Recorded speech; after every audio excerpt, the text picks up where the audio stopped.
جب حضور نے دیکھا کہ پورے لشکر میں سے حضرت معاذ کے مقابلے میں کوئی قریب تر نہیں ہے،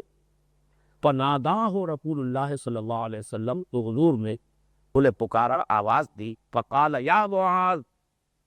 آپ نے پکارا اے معاذ، قال لبیک یا نبی اللہ، تو فوراً حضرت معاذ نے عرض کیا میں حاضر ہوں اللہ کے نبی۔ قال اذن دونک، اس پر حضور نے فرمایا، وہ التفات کی شان ہے، اور قریب آ جاؤ، اذن دونک، اور قریب آ جاؤ۔ فدنا منہ، تو حضرت معاذ جو ہے وہ اپنی اونٹنی کو لیے ہوئے اتنے قریب ہو گئے حضور کے، حتی لصقت راحلتہما احداہما بالاخری، یہاں تک کہ دونوں جو اونٹنیاں تھیں وہ ایک دوسرے کے ساتھ مس کرنے لگی، دونوں اونٹنیاں جو ہے بالکل ایک دوسرے سے مل گئی۔ فقال رسول اللہ صلی اللہ علیہ وسلم، اب ارشاد فرمایا اللہ کے رسول صلی اللہ علیہ وسلم نے، ما کنت اختم الناقہ من ناقہ مکانہ من البوق، میں یہ گمان نہیں کر سکتا تھا کہ لوگ اس طرح دور ہوں گے ہم سے جس طرح کے اس وقت ہیں۔ اس کا پس منظر سمجھ لیجئے، کیونکہ کفار ہر وقت طاق میں رہتے تھے حضور صلی اللہ علیہ وسلم کو، کہیں اگر آپ کو اکیلے مل جائیں، تنہا مل جائیں، تو کوئی دشمن، کوئی عدو اللہ ہے، وہ عدو دین ہی جو ہے وہ حضور پر حملہ آور ہو جائے۔ اس اعتبار سے یہ پوزیشن جو ہے بڑی کریٹیکل تھی کہ آپ نے اس کا گویا کہ نوٹس لیا، کہ میں یہ گمان نہیں کر پاتا تھا کہ اس طرح سے لشکر منتشر ہوگا اور اس طرح سے مجھ سے لوگ جو ہے وہ دور ہوں گے۔ فقال معاذ، اب یہاں نوٹ کرنے کی بات ہے، یہ ایسا موقع تھا کہ اس پر کسی شخص کی اپنی شخصیت جو ہے، اس کی جو اندرونی باطنی شخصیت ہے وہ سامنے آتی۔ اگر ذرا بھی کچھ ہلکا پن ہو کسی انسان کی شخصیت میں تو یہ موقع ہوتا ہے کہ دوسروں کی تو بیک بائٹنگ کرے، جی ہاں، لوگ جو ہے پرواہ نہیں کرتے، خیال ہی نہیں کرتے، لوگوں کے اندر بڑی بے پرواہی آ گئی ہے، اور جسے ہم اپنی کلوکیل لینگویج میں کہتے ہیں اپنے نمبر بنانے کی کوشش کرتے کہ دیکھیے میں تو بہرحال میں تو آپ ہی کے ساتھ، میں نے تو یہ فیصلہ کر لیا تھا، میں اپنی جانثاری اور اپنی فدائیت جو ہے اس کا اظہار کرتے۔ لیکن یہ ہے حضور کے ساتھی حضرت معاذ، حضور کی تربیت کا جو نتیجہ ہے وہ کیا ہے کہ لوگوں کی عدم موجودگی میں ان کی طرف سے معذرت پیش کر رہے۔ وقال معاذ یا نبی اللہ، تو عرض کیا حضرت معاذ اللہ کے نبی، نعس الناس، لوگ اونگ گئے ہیں، فتفرقت بہم رکابہم ترتع و تسیر، اس کے نتیجے میں ان کی سواریاں جو ہیں وہ متفرق ہو گئی ہیں، منتشر ہو گئی ہیں، کوئی چر چن بھی رہی ہیں، کھا پی بھی رہی ہیں اور چل بھی رہی ہیں۔ اب اگلا نوٹ کیجئے کہ خود حضور صلی اللہ علیہ وسلم نے اس پر کیا تبصرہ فرمایا۔ فقال رسول اللہ صلی اللہ علیہ وسلم وَأَنَا كُنْتُ نَاعِسًا، آپ نے فرمایا ہاں ٹھیک ہے، میں تو خود اونگ رہا تھا۔ اب یہاں دیکھیے کہ آپ نے کبھی بھی اپنے آپ کو سپر مین یا سپر ہیومن کبھی جو ہے اپنے آپ کو پیش کرنے کی کوشش نہیں کی۔ جو بھی بشری تقاضا تھا، جیسے لوگ اونگ گئے تھے، خود حضور صلی اللہ علیہ وسلم پر بھی اونگ طاری ہو گئی، تو گویا کہ اس معذرت کو 100% عموم کیا،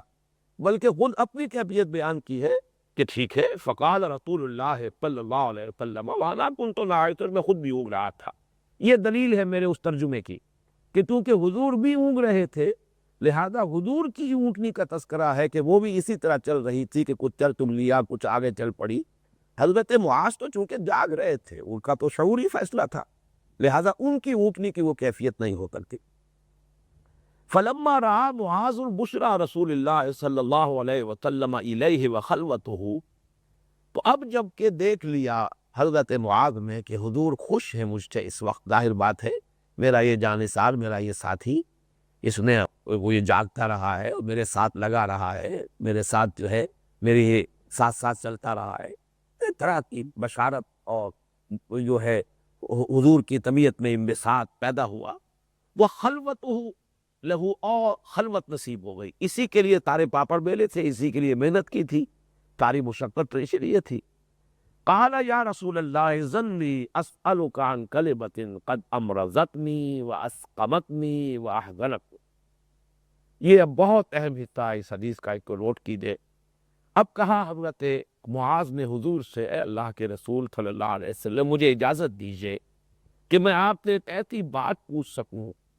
جس نے مجھے مریض کر دیا ہے، سقیم کر دیا ہے، سخت محزون، شدید میں حزن اور الم کے اندر مبتلا ہوں، بیمار ہو گیا ہوں۔ 3 الفاظ، امرضتنی، مجھے بیمار کر دیا. اسقمتنی، اب سقیم بھی کہتے اسی کو جو ناساز ہو، جس کی طبیعت. وہ احزنتنی، مجھے شدید رنج اور غم کا کے اندر جو ہے مبتلا کر رکھا ہے. ایک ایسی بات ہے جو میں آپ سے پوچھنا چاہتا ہوں. فقال نبی اللہ سلنی عما شئت، تو اللہ کے نبی صلی اللہ علیہ وسلم نے فرمایا پوچھو جو چاہو. اب اس میں بھی جو انداز ہے کہ دریائے تخاوت گویاتی دوش میں ہے، جو چاہو پوچھو. اس وقت وہ انداز سلنی عما شئت، جو چاہو پوچھو. تو حضور صلی اللہ علیہ وسلم کی طبیعت میں بھی جو اس وقت حضرت معاذ کی طرف التفات اور شفقت کا جو رنگ ہے وہ اس جواب سے ظاہر ہے. سلنی عما کے فقال یا نبی اللہ، تو اب انہوں نے عرض کیا ہے اللہ کے نبی، حدثنی بعملنی، مجھے وہ عمل بتا دیجئے یدخلنی الجنت لا اسألک عن شیء غیرہا، جو مجھے جنت میں داخل کر دے اور میں آپ سے اس کے سوا اور کچھ نہیں پوچھنا چاہتا.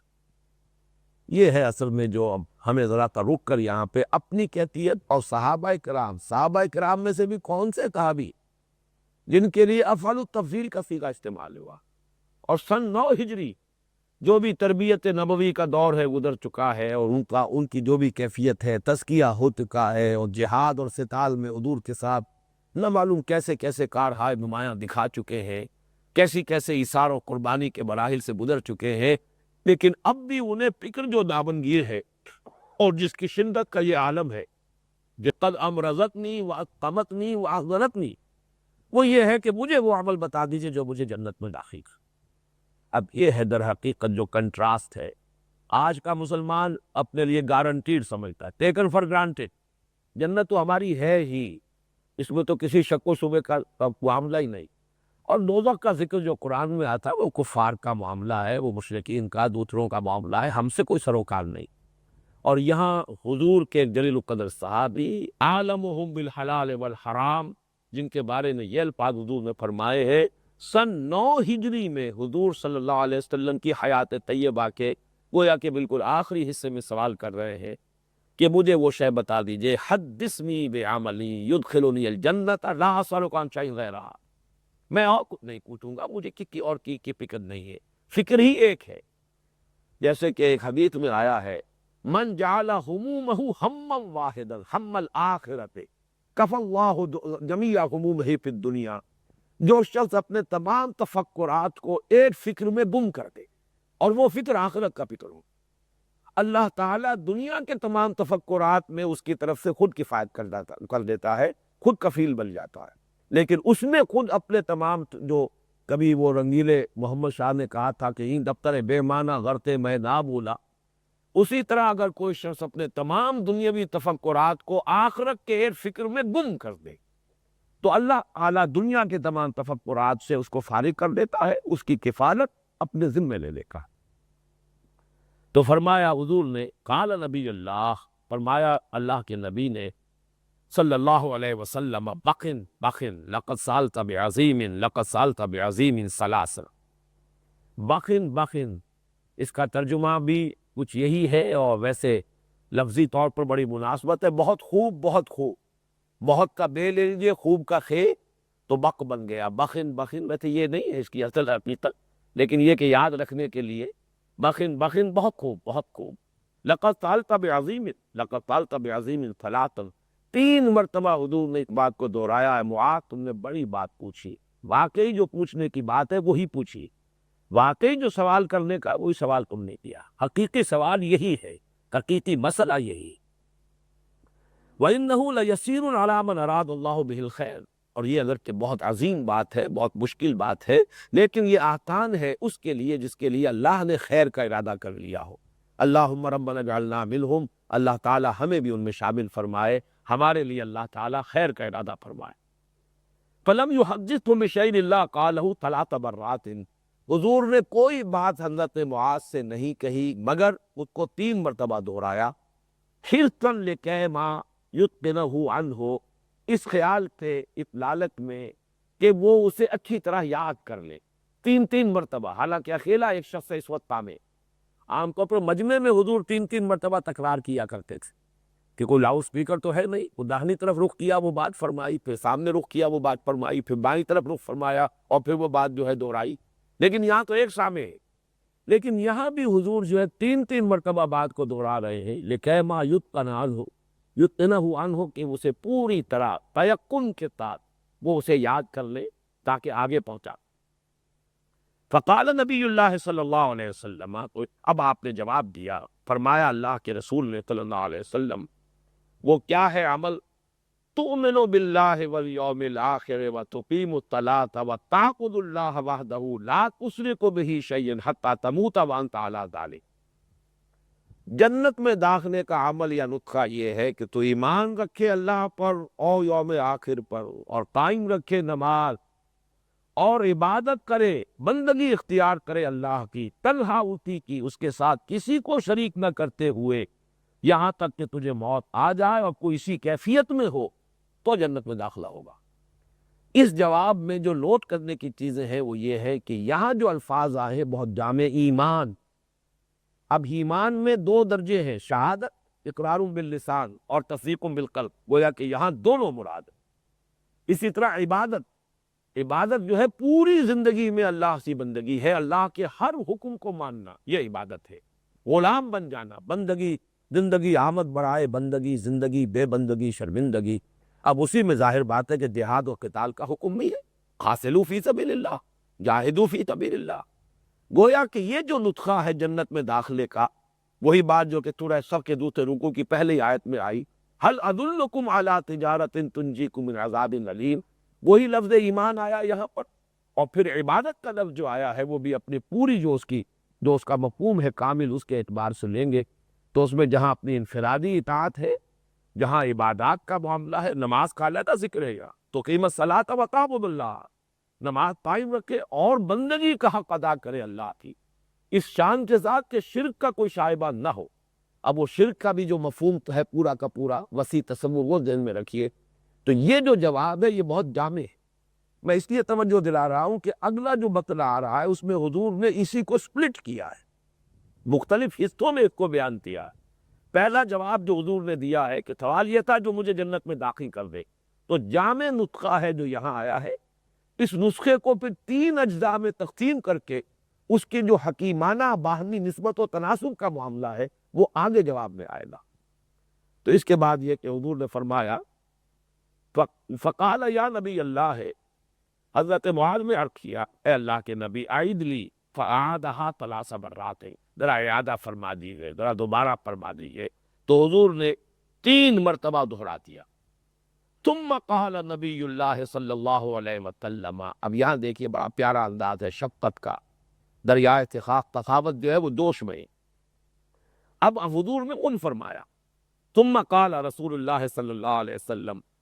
اب آپ نے فرمایا،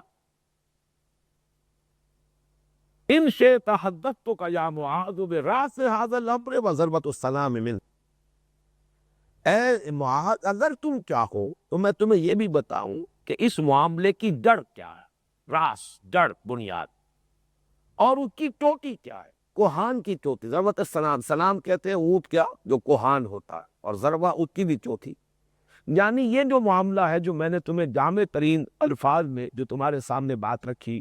اس کی اساس کیا ہے، جڑ کیا ہے، بنیاد کیا ہے، چوٹی کیا ہے، یہ ہے در حقیقت جسے میں کہہ رہا ہوں کہ یہ حکمت دین کا مسئلہ ہے، کہ اس میں ہمیں معلوم ہو کہ دین کے مختلف اجزاء کا باہمی ربط کیا ہے، نسبت و تناسب کیا ہے، جڑ بنیاد کس کہتی، کون سی چیز ہے، چوٹی کون سی۔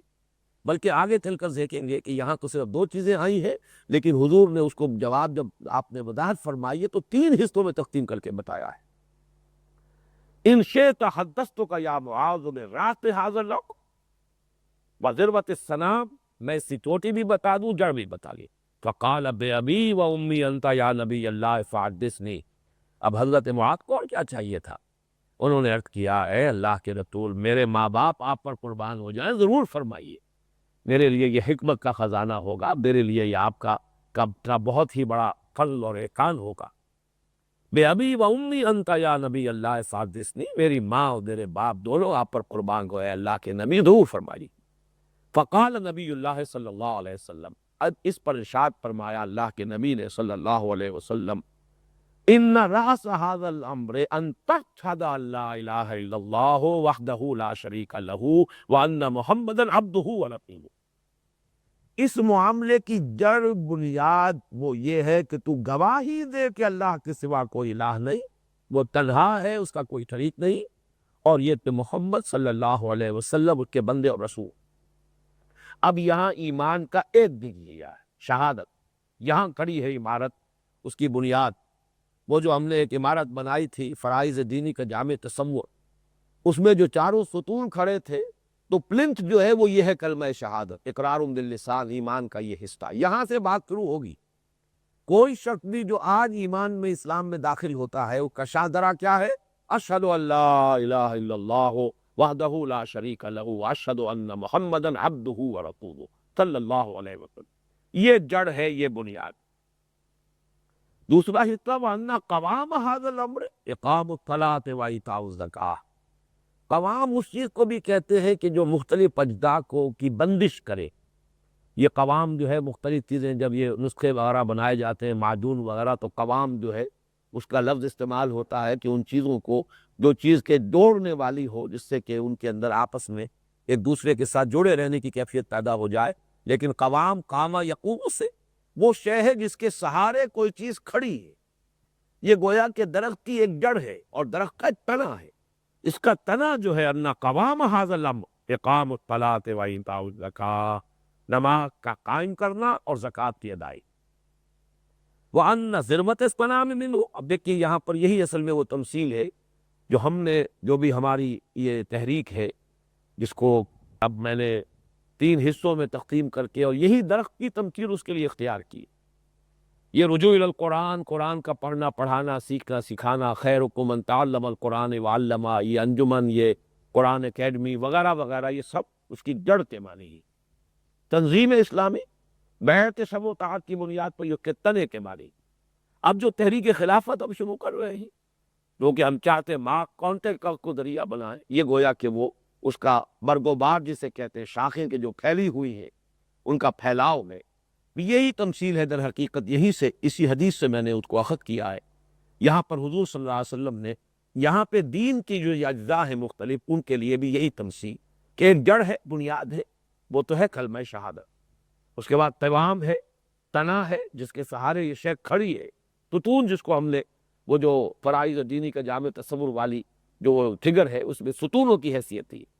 وہ ہے نماز کا قائم کرنا اور زکوٰۃ کی ادائیگی۔ وَأَنَّ ذِرْوَةَ الصَّنَامِ مِنْهُ الجہاد فی سبیل اللہ، اور اس کی جو چوٹی ہے، چوٹی کی بھی چوٹی، جیسے کہ اونٹ کے جسم میں کوہان، اور کوہان کی بھی جو چوکی ہے وہ ہے جہاد فی سبیل اللہ۔ اب یہاں در حقیقت دین کی وہ حقیقتیں جو ہے پورے طور سے واضح ہو کر سامنے آ گئی۔ یہ جہاد ہے وہ اصل ہے جس کے لیے یہ سلیٹے کی جڑ بھی ہے، اور جس کے لیے یہ تنا بھی ہے، جس کے لیے یہ توام بھی ہے۔ اگر یہ نہیں ہے، جیسا کہ میں نے اس تمثیل میں عرض کیا تھا، جو فگر کی، جو فرائض دینی کا جامع تصور والی، اگر چھت نہیں ہے تو ستون بے معنی ہے۔ یہ 4 ستون نماز، روزہ، حج، زکوٰۃ کھڑے ہیں، چھت ہی اگر نہیں تو یہ بے معنی ہے۔ یہ تو بالکل ہی مہمل چیزیں ہیں، ان کی کوئی حقیقت ہی نہیں۔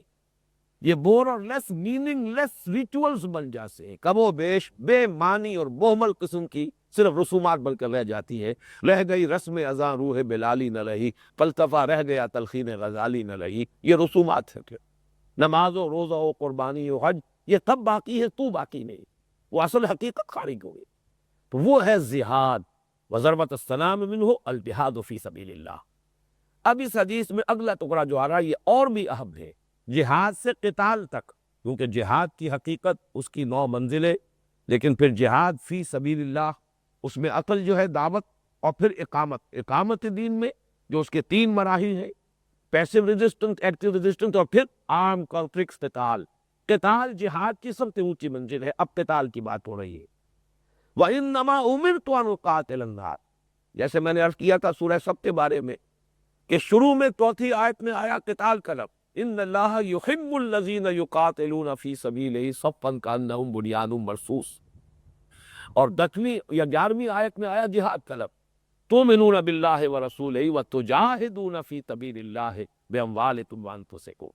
قتال فی سبیل اللہ، جہاد کی سبیل اللہ۔ اسی طرح یہاں آپ دیکھ رہے ہیں کہ یہ دونوں الفاظ بہت قریب قریب آئے ہیں۔ ضربۃ السنام منہ الجہاد فی سبیل اللہ، اور اس کے فوراً بعد جہاد کی بھی جو چوکی ہے قتال۔ انما امرت ان اقاتل الناس، مجھے حکم ہوا ہے کہ میں جنگ کروں لوگوں کے ساتھ، جنگ جاری رکھوں۔ وہ میں آیت بھی سنا چکا ہوں پچھلی نشست میں، جو سورہ انفال کی ہے، قاتلوہم حتی لا تکون فتنۃ ویکون الدین کلہ للہ۔ اب جنگ جاری رکھو یہاں تک کہ بغاوت اور فتنہ اور فساد بالکل پرو ہو جائے اور دین کل کا کل صرف اللہ کے لیے ہو جائے۔ وہی بات آپ فرما رہے ہیں، مجھے حکم ہوا ہے کہ میں جنگ کروں لوگوں کے ساتھ، حتیٰ یقیموا الصلاۃ ویؤتوا الزکوٰۃ ویشہدوا ان لا الہ الا اللہ وحدہ لا شریک لہ وان محمدا عبدہ ورسولہ، یہاں تک کہ وہ نماز قائم کرے، زکوٰۃ ادا کرے اور گواہی دے کہ اللہ کے سوا کوئی معبود نہیں، وہ تنہا ہے، اس کا کوئی شریک نہیں، اور یہ کہ محمد صلی اللہ علیہ وسلم اللہ کے بندے اور رسول ہیں۔ فَإِذَا فَعَلُوا ذَلِكَ، تو جب وہ یہ کر دیں گے، یہ تین شرائط پوری کر دیں، فَقَدْ اعْتَصَمُوا وَعَصَمُوا دِمَاءَهُمْ وَأَمْوَالَهُمْ إِلَّا بِحَقِّهَا وَحِسَابُهُمْ عَلَى اللَّهِ عَزَّ وَجَلَّ۔ یہ در حقیقت اہم ترین مضمون ہے کہ جب وہ یہ کر دیں گے تو وہ محفوظ ہو گئے، انہوں نے اپنے آپ کو بچا لیا، اپنی جانیں بھی بچا لی، اپنے مال بھی بچا لیے، الا یہ کہ دین کے کسی حق کے بنا پر ان سے وہ جان اور مال لی جائے۔ وہ دین کا حق کیا ہوگا؟ مال جو ہے زکوٰۃ لی جائے گی، ان سے نہیں دینا چاہیں گے تب بھی جبرن لی جائے گی۔ نمبر دو، اگر وہ چوری کرتے ہیں ہاتھ کاٹا جائے گا، اگر وہ زنا کرتے ہیں شادی شدہ رجم کیا جائے گا۔ یعنی شریعت اسلامی کی زد میں آ کر ان کا مال یا ان کی جان پر کوئی بھی اگر کوئی آ جاتا ہے کوئی اثر، تو وہ بات دوسری ہے۔ بصورت دیگر ان کی جان بھی محفوظ، ان کے مال بھی محفوظ، کیسے ہی وہ کلمہ شہادت ادا کرے اور نماز پڑھے اور وہ اور زکوٰۃ ادا کرے۔ یہ حصہ اس اعتبار سے بہت اہم ہے کہ جب مسئلہ پیش ہوا تھا حضرت ابوبکر صدیق رضی اللہ تعالیٰ عنہ کے عہد خلافت میں، مانعین زکوٰۃ جو تھے، زکوٰۃ کا انکار کرنے والے، آیا ان کے خلاف جنگ کی جائے یا نہ کی جائے؟ اور آپ کے علم میں ہوگا کہ اس وقت کے حالات ایسے تھے کہ اکثر صحابہ کی رائے یہ تھی کہ نہیں، یہ اس معاملے میں کچھ نرمی برتی جائے، مصلحت کا تقاضا یہ ہے کہ یہ تیسرا محاذ نہ کھولا جائے۔ حضور کا انتقال ہوا، مسلمانوں کے دل صدمے سے چور چور ہیں، مسلمانوں کا مورال اس وقت گرا ہوا ہے، حوصلے پست ہے حضور کے انتقال کے بعد۔ دو محاذ پہلے سے کھلے ہوئے، ایک وہ کہ جو کھلم کھلا مرتد ہو گئے، جنہوں نے اور رسولوں کی رسالت اور نبوت کا اقرار کر لیا، مسیلمہ کذاب کے ماننے والے یا کسی اور کے ماننے والے، وہ تو کھلم کھلا مرتد ہیں، لہذا ان سے تو جنگ کرنی ہی ہے۔ دوسرا، حضور نے جو جیش اسامہ تیار کیا تھا، آپ اس کو بھی نہیں روک رہے، تو یہ دو محاذ تو ہو گئے۔ اب یہ تیسرا محاذ، یہ لوگ بہرحال نہ انہوں نے کسی نئی نبوت کا اقرار کیا، نہ انہوں نے کلمہ شہادت سے کوئی رجوع کیا، نہ وہ نماز کے منکر ہیں، بلکہ زکوٰۃ کے بارے میں بھی نوٹ کر لیجئے، وہ منکر اس معنی میں نہیں تھے کہ زکوٰۃ ہم نہیں دیں گے، صرف یہ کہتے تھے کہ آپ کو نہیں دیں گے، اسلامی ریاست کو نہیں دیں گے، ہم اپنے طور پر جیسے چاہیں اسے ختم کریں۔ تو حضرت عمر تک کا معاملہ یہ تھا، حالانکہ میں نے آپ کو حضرت عمر کی شان میں جو حضور نے الفاظ فرمائے ہیں کہ اشدہم فی امر اللہ عمر، اللہ کے معاملے میں سب سے شدید جو ہے عمر ہے رضی اللہ تعالیٰ، لیکن وہ بھی اس وقت مصلحت بینی کا مشورہ دے رہے تھے کہ آپ اس وقت مصلحت کو پیش نظر رکھیں، تیسرا محاذ نہ کھولیں، جس پر کہ حضرت ابوبکر رضی اللہ تعالیٰ عنہ نے بہت سخت الفاظ اختیار کیے تھے کہ اے خطاب کے بیٹے، تو جاہلیت کے دور میں اتنا سخت تھا اور آج اسلام کے معاملے میں آ کر اتنی نرمی اختیار کر رہا ہے۔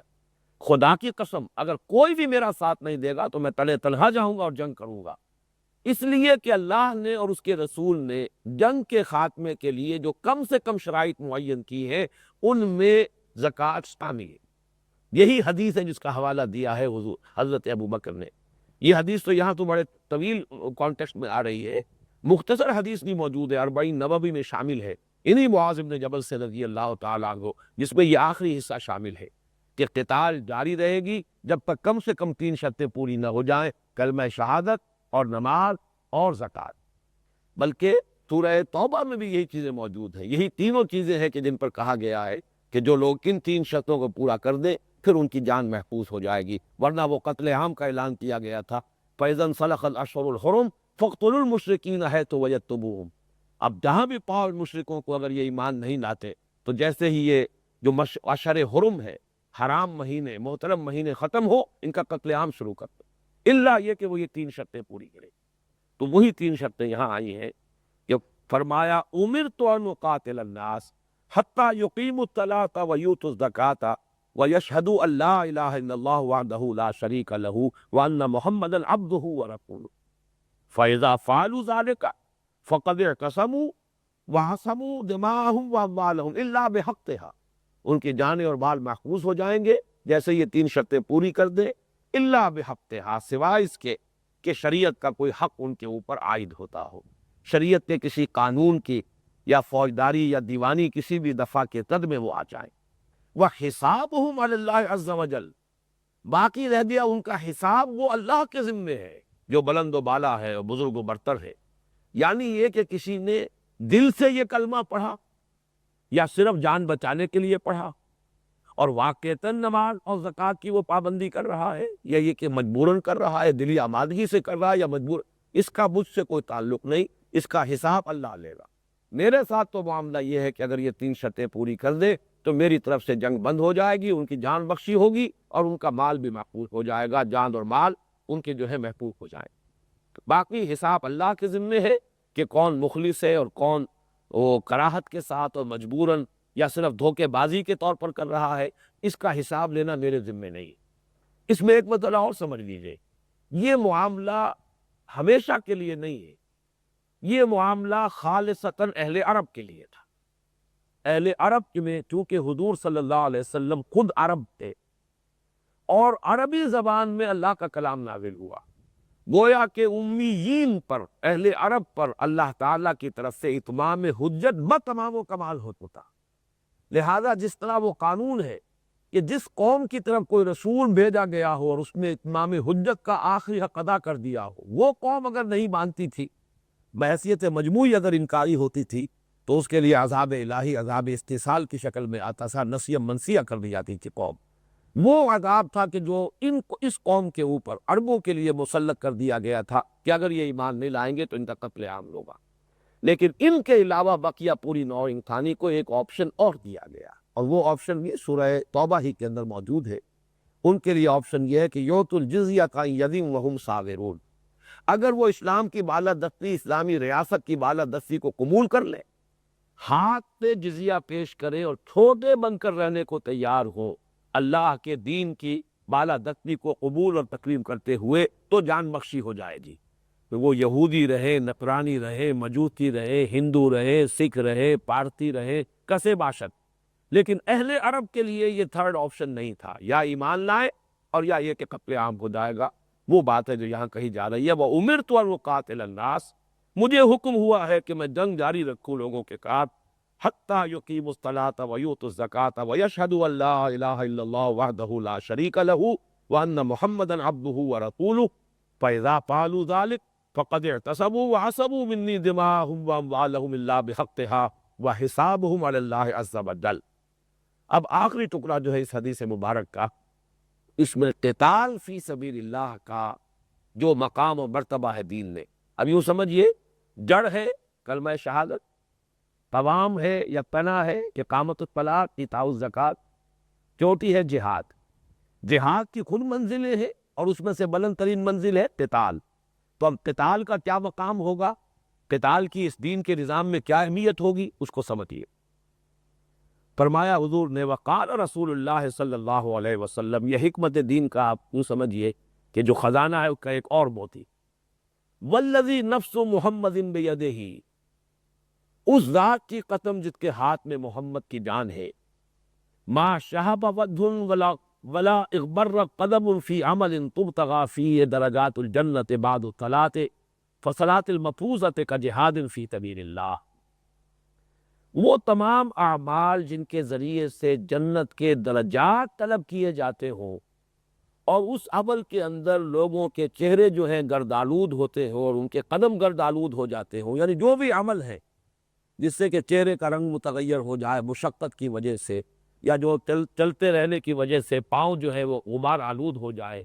اور وہ عمل جس کے ذریعے سے کہ جنت کا کوئی درجہ، اعلیٰ درجہ جو ہے انسان کو مطلوب ہو، بعد صلاۃ المفروضۃ کجہاد فی سبیل اللہ، وہ نماز فرض کے بعد کوئی اور عمل اس سے بڑھ کر نہیں ہے کہ اللہ کی راہ میں جہاد کیا جائے۔ ولا ثقل میزان عبد،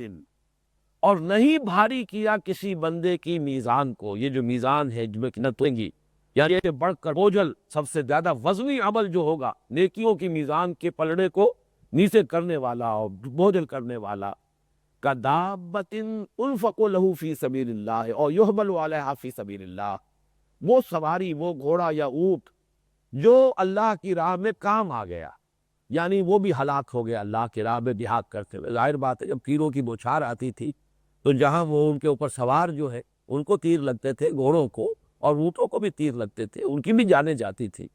تو یار وہ سواری، وہ حیوان، وہ جانور، نہ اس میں وہ شعور ہے، نہ اس کا وہ ارادہ ہے، بڑا تو سواری کے سوار جو ہے اس کے اوپر اس کا ہے، اس کے مالک کا ہے، وہ عمل تو وہ کر رہا ہے. یہ جانور تو بہرحال اس کی ملکیت ہو کر یا اس کا جو بھی اس کے اشارے پر چلنے والا ہے، لیکن یہ جانور بھی وہ اس میزان کے اس پلڑے کے اندر نیکیوں کے پلڑے میں ڈالا جائے گا، اور اس کی نیکیوں کے پلڑے کو جھکانے والا اس سے بڑی شے اور کوئی نہیں ہے. کدابۃ تنفق لہ فی سبیل اللہ، وہ چوپایا جو کام آ گیا اس کے لیے، یعنی اس کو اپنے قبر پر سوار کر کے اپنی پیٹھ پر لے کر وہ جا رہا تھا اللہ کی راہ میں جہاد کرنے کے لیے، اور اسی میں وہ کام آ گیا. اور یحمل علیہا فی سبیل اللہ، اور اگر وہ کام نہیں آیا، ہلاک بھی نہیں ہوا، جس پر وہ جس سواری کی ہے اس نے اللہ کی راہ میں، تو وہ جانور جو ہے وہ بھی در حقیقت اس کا بھی درجہ یہ ہو جائے گا کہ وہ انسان کے نیکیوں کے پلڑے کو بھاری کرنے والا اور دکانے والا ہوگا، اور اس سے بڑھ کر کوئی اور نیکی نہیں ہوگی کہ جو اتنی وسیع ہے. یہ ہے ہمارے دین کا مجموعی نظام، اس کی تعلیمات کا خلاصہ. حکمت اصل میں اسی کو کہتے ہیں کہ کسی شے کے تمام ضروری اجزاء بھی آپ کو معلوم ہو، پھر ان اجزاء کی باہمی نسبت و تناسب کا علم ہو. اگر ہمارے ہاں وہ تناسب ہی کا معاملہ جو ہے مرٹنا ہو گیا ہوتا تو واقعہ یہ ہے کہ نیکی اب بھی بہت سے لوگوں میں موجود ہے. نیکی کے مختلف جو اعمال ہیں وہ بہت سے لوگوں کے اندر اب بھی پائے جاتے ہیں، لیکن یہ کہ نسبت و تناسب جو ہے وہ الٹی ہو چکی ہے. جیسے کہ میں نے اس سے پہلے عرض کیا تھا کہ اتباع رسول میں وہ ظواہر اور مظاہر اور جزیات اور چھوٹی چھوٹی چیزیں، ایک شخص لگا ہوا ہے ساری توانائی، سارا وقت، ساری قوتیں خرچ کر رہا ہے اپنی دولت کمانے میں، چاہے حلال ذریعے سے کر رہا ہے، یعنی میں یہ نہیں کر رہا کہ وہ حرام کر رہا ہے، لیکن حلال ذریعے سے بھی ساری توانائیاں، سارے اوقات، ساری قوتیں دولت کمانے میں اور زندگی کا اپنا جو معیار ہے بلند تر کرنے میں. لیکن اس نے داڑھی جو ہے بڑی شرعی رکھ لی ہے، لباس اس نے بڑا شرعی پہنا ہوا ہے، اور اسی طریقے سے وہ مسواک کرتا ہے. اب وہ سمجھتا ہے کہ اتباع رسول کا پورا حق میں ادا کر رہا ہوں، حالانکہ اصل اتباع جو ہے وہاں پر وہ تو موجود ہی نہیں، اس کا وجود ہی نہیں. وہ اتباع تو وہ تھا کہ حضور نے تو اپنی تمام حیات دنیاوی جو ہے وہی کے آغاز کے بعد جہاد ہی سبیل اللہ، جہاد عمل کر قتال سبیل اللہ. تو اللہ تعالی ہمیں دین اصل فہم عطا فرمائے، دین میں واٹ از واٹ، کس شے کی کیا اہمیت ہے، کس عمل کا کیا مقام و مرتبہ ہے، اس کا شعور اور ادراک و فہم عطا فرمائے، اور سب سے بڑھ کر یہ ہمت عطا کرے کہ پھر ہم کمر کسے اور اس کے مطابق اپنے فرائض دینی کو ادا کرنے کے لیے تیار ہو جائیں. بارک اللہ لی و لکم فی القرآن العظیم و نفعنی و ایاکم بالآیات والذکر الحکیم.